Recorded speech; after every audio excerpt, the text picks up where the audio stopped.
Before this trip, if you had asked me what I knew about Namibia, I probably would have said one thing: desert, and that's it. I knew it was somewhere in southern Africa, and I knew it had a lot of sand. But the more I looked into it, the more confused I became. The coolest part is, I'm the only one here.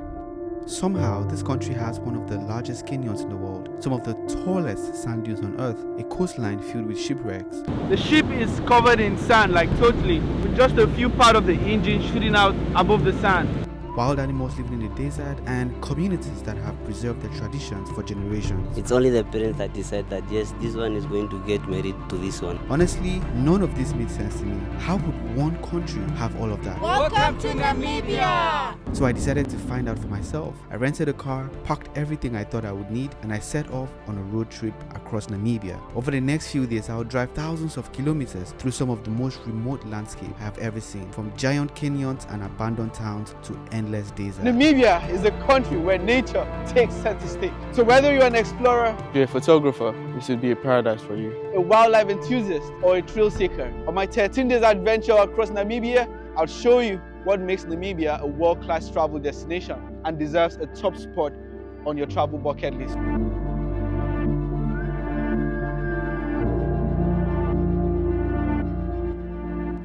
I just arrived the capital city of Namibia, Windhoek. Windhoek. Welcome to Namibia. It's Windhoek, not Windhoek. Yeah, Windhoek. Windhoek is in Afrikaans. Oh, Windhoek. Yeah.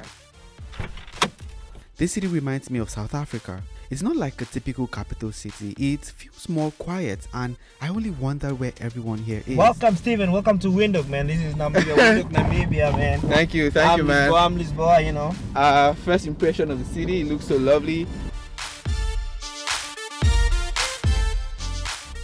I needed a 4x4 for this trip ahead of me.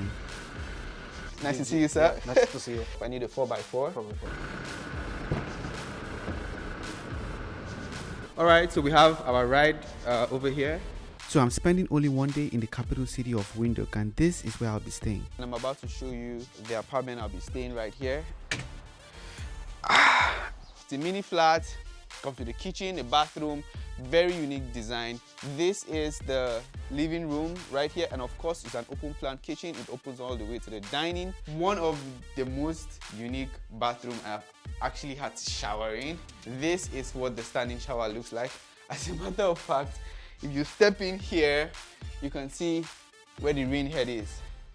Very lovely. So guys, if you're going to be visiting Windhoek and you want to stay in this apartment, price point for this is $55 a day. Of course, you can you can spot not so many cars on the road. Like everywhere seems like there's just a few people living here. The most busiest street in Namibia, this one. All the way, you can see like. I heard of a place called Lake Ona, which is about 50 kilometers away from the capital city, so I wanted to check it out to prepare me for the adventures ahead. So guys, we're currently at Lake Onab. It kind of reminds me of Gubi Lake, but with this one, they kind of like had a way to build a resort around it, you know.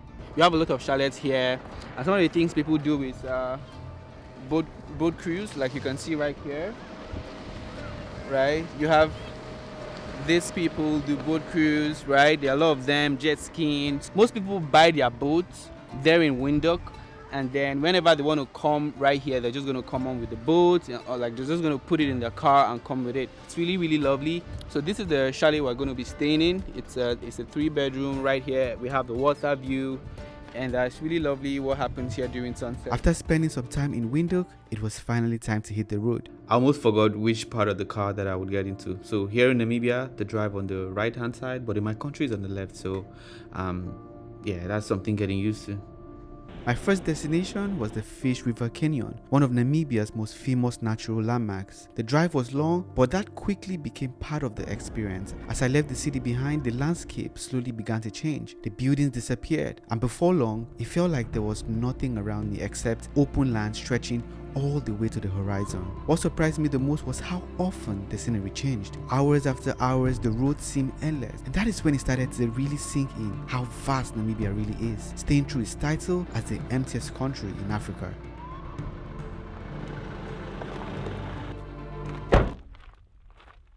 By the time I had reached the Fish River Canyon, it felt like I have traveled into a completely different world. And then I saw it. The canyon is difficult to describe until you're standing right in front of it, carved over millions of years by the Fish River.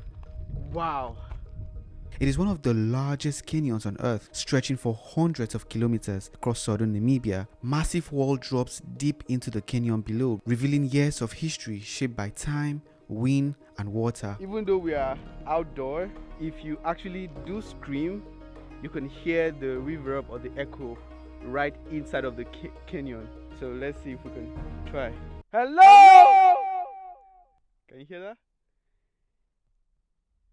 Help me! I mean, no matter how much you scream, help me, there is nobody here. Like, photos make it look impressive, but standing here in person, the scale is almost impossible to comprehend. This was the first major stop of my Namibian adventure, and it was already exceeding every expectation that I had. After spending time at the Fish River Canyon, I still had about 2 hours left on the road before calling it a day. I drove to the quiver tree forest. People aren't just coming here for the trees, they're coming here for the night skies, which is what I'll show you in a bit. So, of course, I had to see what all the hype was about. As I arrived, the first thing that caught my attention was how unusual the trees look. well, I guess I can say bucket list checked.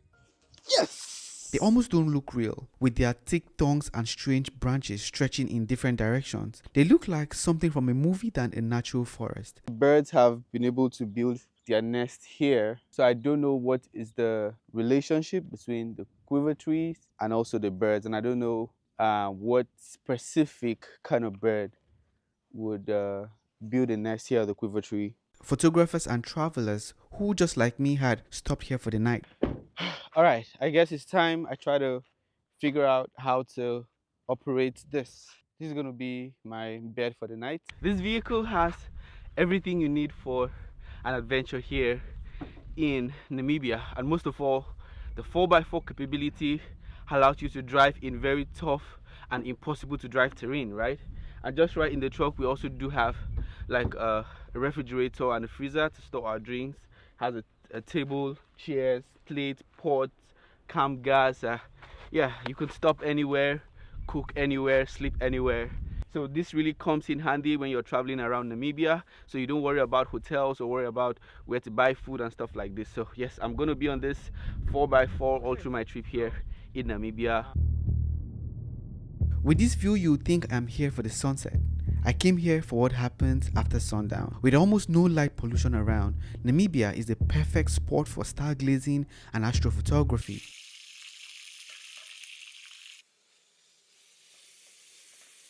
I made dinner and ready to take my dream photos, but unfortunately it rained all night. Guys, such an unfortunate day for me, and I've just been waiting for the skies to clear out so the stars can come alive, because Namibia has one of the clearest skies, so that's why it's a dream destination for stargazing and astrophotography. So that's actually one of the reasons why I came here. This exactly is the kind of shot that I wanted to take, like a time lapse. So I'm just gonna go right now to my tent. For me, this wasn't just another stop on the trip. It was a chance to slow down, rest, and enjoy a side of Namibia that most photos can't fully capture. The next morning, I left the Quiver Tree Forest and continued south towards one of Namibia's most fascinating places, the Colemanskop Ghost Town. Driving through this empty landscape, it is hard to imagine that this area was once the center of a diamond rush. What is actually happening here is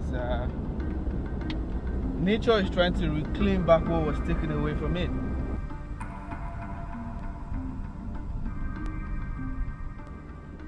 You see, in the 1900s, diamonds were discovered here, and Colemanskop quickly grew into a thriving town filled with homes, shops, and businesses.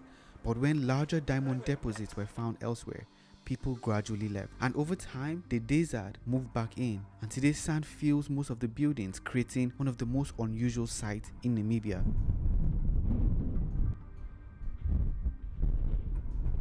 The first house in that corner, that was the mine manager's house, Mr. Collier. Mr. Collier was also like the mayor of this town. The second house that you see, that was the bookkeeper's house. A very important person, as there were no banks in this area. This third house over here with a nice small balcony on top, that was the architect's house. And This small house over here, that was the principal's house. This was the shopkeeper's house. She was the richest person in Kolmaskop apart from Mr. August Stauch. The corrugated building on the other corner, that was the first casino building, and then they built a new one, and then the last building that you see, that for the first few years, that was the red light district. When the wives and the girlfriends started to come, they turned it into a laundromat. So I think that was a wife's idea, yeah.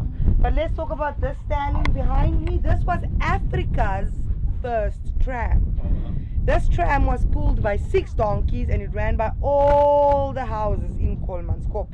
So every morning from 6 o'clock you get 6 buns from the bakery, crate of soda, crate of lemonade, block of ice, 20 liters of fresh water for the day, brought to you via tram and for free. Walking through the buildings, it felt very haunted and scary at the same time. It's truly a ghost town, eh? Guess we're the only ones here. Anyone here? I heard this place has been used in a Hollywood movie before. It is beautiful and at the same time haunting. Guys, it is so quiet here that I can actually hear my own breath. Like, can you guys hear it? I gosh, you can't hear my heartbeat, but I can hear it. Yes, it is a ghost town. Just one of the richest cities in the world 100 years ago. But right now, the government have been smart enough to convert this into like a tourist destination. So it's very picturesque actually. If you're a lover of very weird looking like photography, you're really gonna appreciate it here. So you can see like there are lots of cars parked here full with tourists here to take pictures. And just a short drive away is Luderitz, the coastal town that supported the diamond industry and served as an important port for the region. Luderitz is now a small town. It's a windy town. It was first colonized by the Germans. Oh yeah, okay. Yeah, then and then it changed most now to Luderitzbucht.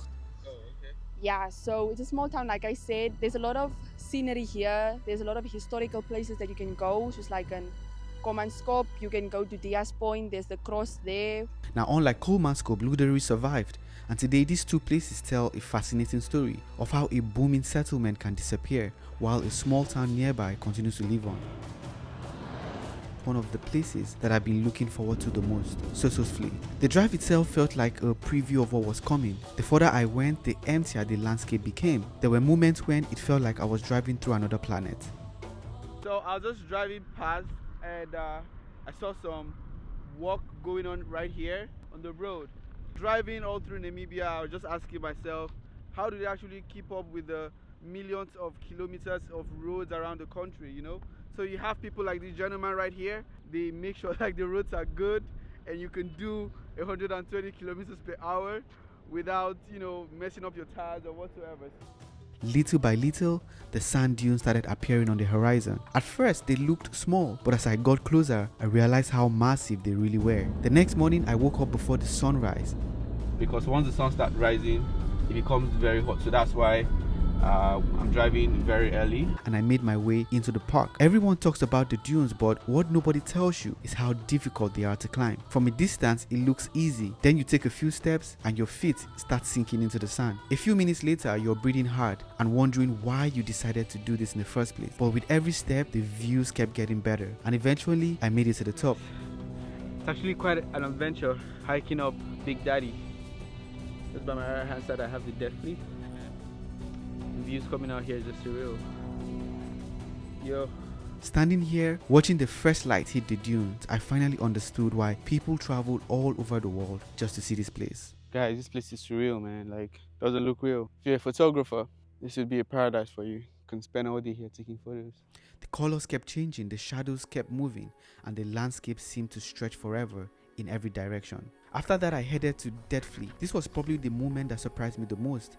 I've seen the photos before, but seeing those ancient dead trees standing in the middle of a white clay pan surrounded by giant orange dunes felt almost unreal. I'm in a place called deadly. This place, other than it's a picturesque destination, people would come here to take photos. There is no human habitation happening here. The trees that you see behind me have a very strong history. And for a while, I just stood there taking it all. There was no rush here, no distraction. That's one of the most unique landscapes that I have ever seen. And at that moment, I realized Sossusvlei wasn't just living up to the hype, it had exceeded it. I'm now on the road again, this time driving to one of the only places on earth where the desert meets the Atlantic Ocean in the most dramatic way possible. This is where the desert and the sea meet. Now we're going to drive past here. Water is a little bit look like 1.4, 1.3. Yeah. Little bit high tide, but we are still going.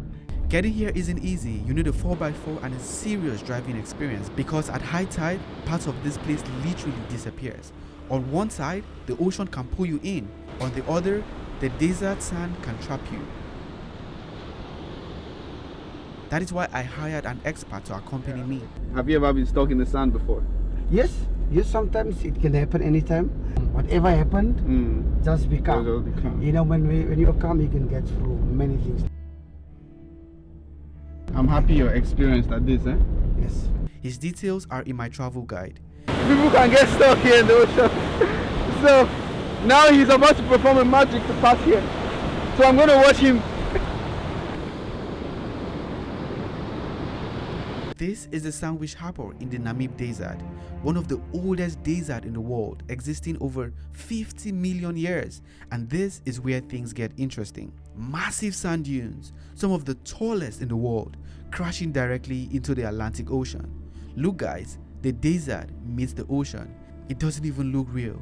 No towns, no people, just huge sands and ocean. It is one of the few places in the world where two powerful forces collide like this. We drove on the dunes, climbing up and descending. It was terrifying and fun. It feels like I am in the world all by myself. God is truly a magician.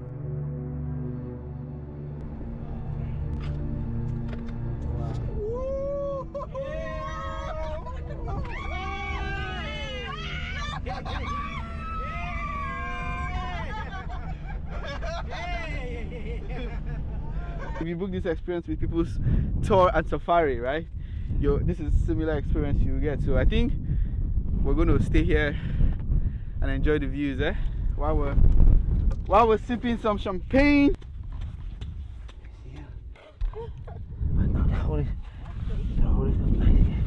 Surprisingly, beneath the sand, you can find fresh drinkable water.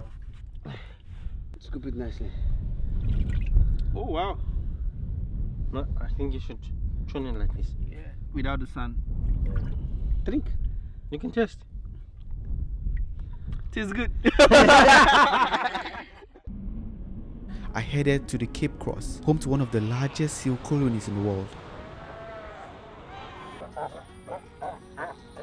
The moment I arrived, I could hear them. Thousands of seals covered in the shorelines, and everywhere I looked there was this movement, noise and complete chaos.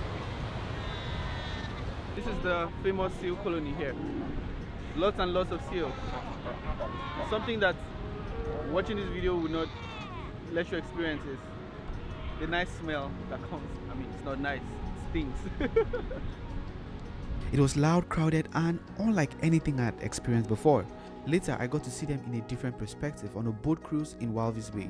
Not after we left the harbor, seals started swimming alongside the boat, and some even jumped on board to greet us. It was one thing seeing thousands of them from a distance, but another being close to them. It's a completely different experience. That was really fun. Saw a lot of like seals, I saw dolphins, I saw pelicans. So it's really fun. So if you're in Walvis Bay, you should probably give this a try, you know? About 40% of Namibia is protected as national parks, reserved for conservation. In busy cities, you'd worry about running into a human or another car while driving. But here, you have to watch out for animals. They roam around and cross the road as they like. Look, there are signs everywhere. In this country, you see animals everywhere for free. You don't need to travel to Serengeti in Tanzania to see zebras. Look at them, they're right there. As I drove more and more, in the middle of nowhere, a mountain appears.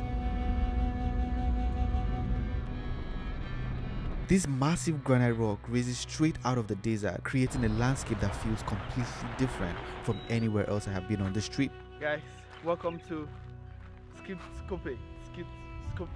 It is called Spikope, a granite peak so striking it's often called the Matterhorn of Africa, formed more than 120 million years ago by ancient volcanic activities, nearly 1,800 meters above sea level. I spent some time exploring the area, taking in the views and just appreciating the silence. It's one of those places where you don't need to do much, just simply show up, look around and enjoy the scenery. This place it's beautiful here, man. And it's even better now at sunset. Everywhere is just, I don't know, brown.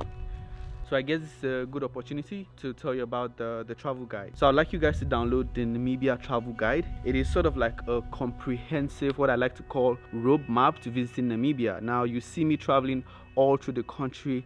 It took tons and tons of hours sitting down and making phone calls and like researching online, trying to create like a perfect itinerary that's going to take me all the way to the south, to the east, to the north, and then the city center, right? So all of that hard work, you don't need to go through it. All you just need to do is download the travel guide, and it's going to show you camping site, accommodation option, where to get the 4x4, what you really need to embark on this adventurous trip to Namibia. All right, I've done all the hard work for you. You can go ahead, download the travel guide, and of course the first 20 persons would definitely get it for free. Look at the description of this video to get the travel guide.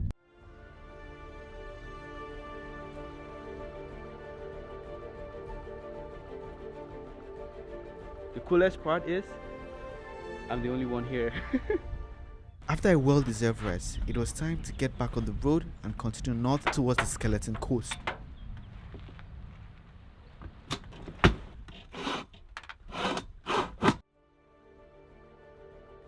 Even before I arrived, the landscape started to change. The road felt emptier, the scenery became harsher, and everything looked a little more remote.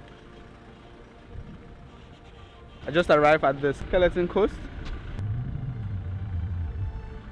When I finally reached the Skeleton Coast, I immediately understood where the name came from, a place that has this strange feelings to it. As I explored the area, I came across animal skeletons scattered across the landscape, including a massive skeleton that has been left behind for years.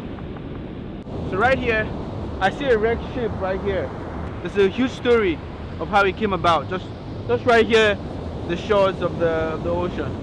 Seeing those remains out here, surrounded by nothing but wind, sand and open space, made this place feel more fascinating and a little unsettling. It is beautiful in its own way, but there's just something mysterious about it. Skeleton Coast, driving along the shores, I'm seeing like bones of animals. Now the question is, I don't know how long these bones have been here.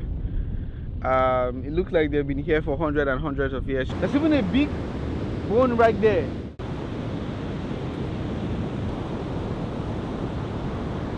It's definitely a sea turtle, like a giant sea turtle. This one.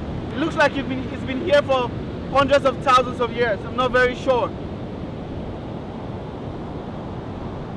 After spending some more time exploring the coastline, I went back into the car and continued my journey inwards Damaraland, another side of Namibia I was very much excited to explore. The road led me into Damaraland, a region known for its rugged landscape and wildlife.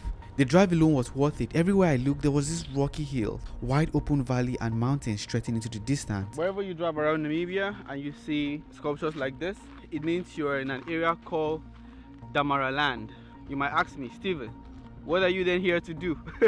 Well, we're here to spot desert elephants. So in this territory, as very hard to live as it is, this group of animals have made it their home. Elephants are savanna creatures, like they survive, they thrive better in the savannah. So to be in this area that is very hot and almost unlivable is just fascinating, and I want to learn about it. Just when I thought I had figured Namibia out, it showed me something completely different. As I explored the area, I spotted wildlife along the way and spent time simply enjoying the landscape.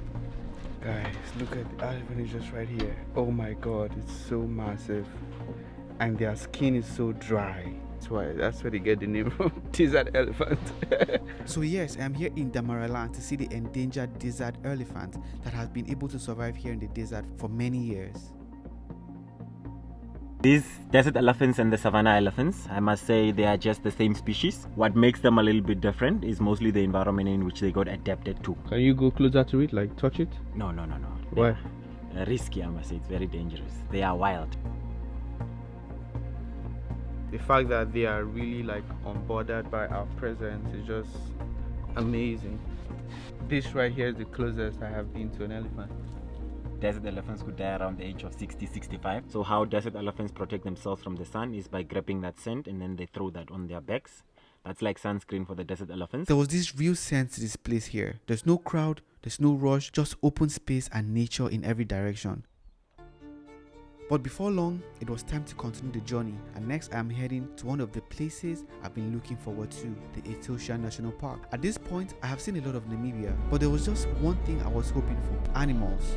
To be honest, I wasn't sure what to expect. You can watch wildlife videos online all day, but seeing these animals in the wild is completely different. The first thing I noticed was how quiet everything felt. Oh my god, guys, I just spotted the first rhinos here at Etosha.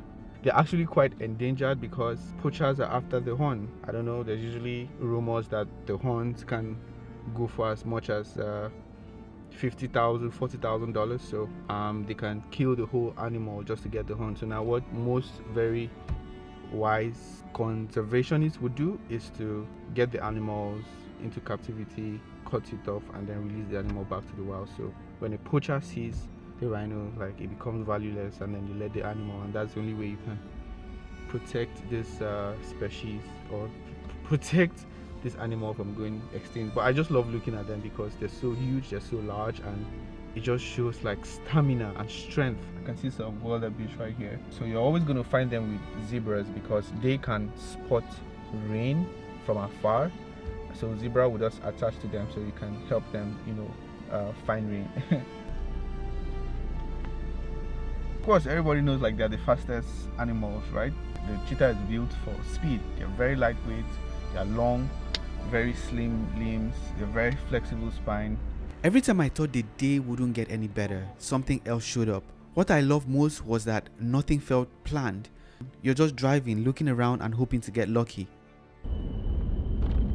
No fences, no crowds, just nature. As the sun started to go down, I realized this could probably be one of the highlights of the entire trip. As amazing as Etosha was, there was still this part of Namibia I wanted to experience before the journey came to an end. It is its people. So I left the park behind and made my way to the Himba village. It has these things on here. I had the chance to talk with some of the villagers, learn about their traditions, and hear stories about their daily life. What is the everyday life of a Himba person? The everyday life is an amazing life they live. They only move into places because in search of food, shelter, and as well food for their livestock. That's why you find them in different places, and they move from places to places. What defines wealth is cattle, the livestock. The more cattle you have, it means you are wealth. The more wealth. Yeah, so how many cattle can a man have to say, okay, this man is wealthy? 5. What stood out the most was how proud they were of their culture and how much it has been preserved through generations. So because they right now they use this butter and then they mix together to make this red. The Himba people, how frequently do they have their bath? This is the bath. When you rub this, you never have to put water on your body. Maybe you just in the face. This is a hut where the Himba people live in, right? So it's just made of mud, and then you have a thatch roof with wood. I got to experience some of the traditional dancing, and of course, I couldn't just stand there, I had to join in. Before this trip, Namibia was just a place on the map to me. If someone had asked me what I knew about it, I probably would have said one thing: desert. But after traveling across the country, I realized Namibia is so much more than that. From giant canyons to endless sand dunes to rugged mountains, wild coastlines and incredible wildlife, every stop showed me something I wasn't expecting. But what I'll remember the most isn't just the landscape, it's the people I met, the conversations I had and the experiences I shared along the way. The journey reminded me that some of the best parts of traveling are the things that you never see coming. Namibia was full of those moments, and as I head home, I'm living with a lot more than just photos and videos. I'm living with memories, stories, and a completely different understanding of this beautiful country. And one thing is certain, this wouldn't be my last time visiting Namibia.